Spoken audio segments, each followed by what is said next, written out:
পাঞ্জাবির একটি গলা আপনার কাজ করা এমব্রয়ডারি এবং পুঁতি দেয়া। এটা আপনার এখন একটি পাঞ্জাবিতে আমরা বসাবো। আপনারা দেখতেছেন যে এটা পেস্টিং বসানো হয়েছে আয়রন করে সুন্দরভাবে, যাতে এই গলাটা সুন্দর হয়। তো আপনারা যারা এই পেস্টিং দিয়া বা এই কাজ করা এমব্রয়ডারি পুঁতিওয়ালা এই পাঞ্জাবির মধ্যে আলাদা গলা বসাতে চান, তাহলে এইভাবে বসাতে পারেন, অনেক সুন্দর হবে এবং ভালো দেখতে লাগে। তো সবচেয়ে ভালো হয় আপনার যদি এক কালার পাঞ্জাবি হয়, তাহলে এইটা হচ্ছে হাতের কাজ। আর ওই যে দেখতে পারতেছেন, এটা হচ্ছে আপনার বুকের কাজ।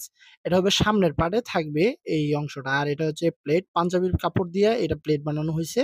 এই প্লেটটাই থাকবে এখানে। তো আপনারা যারা এইভাবে সুন্দরভাবে পাঞ্জাবি বানাইতে চান, তাহলে তারা বানাইতে পারেন এবং দেখতে ভালো হবে, অনেক সুন্দর হয়। তো এক কালার পাঞ্জাবিতে বেশিরভাগ সময় এই এমব্রয়ডারি কাজগুলা আলাদাভাবে বসানোর পরে দেখা যায় জামাগুলা সুন্দর হয়, পাঞ্জাবিগুলা। তো আমাদের এই ভিডিওটা আপনাদের কাছে ভালো লাগলে কমেন্ট করে জানাবেন, লাইক করবেন এবং আমাদের পেজটি ফলো দিয়ে পাশে থাকবেন। এবং এরকম পাঞ্জাবি আপনারা কে কে বানাইছেন কমেন্ট করে জানাবেন। তো এগুলা এখন কাজ করা গলা আগে 120 টাকা ছিল, এখন 160 টাকা, 150 টাকা, বিভিন্ন রকমের দামের পাওয়া যায় মার্কেটে। আপনারা যারা পাঞ্জাবিতে বসাইতে চান তারা বসাইতে পারেন।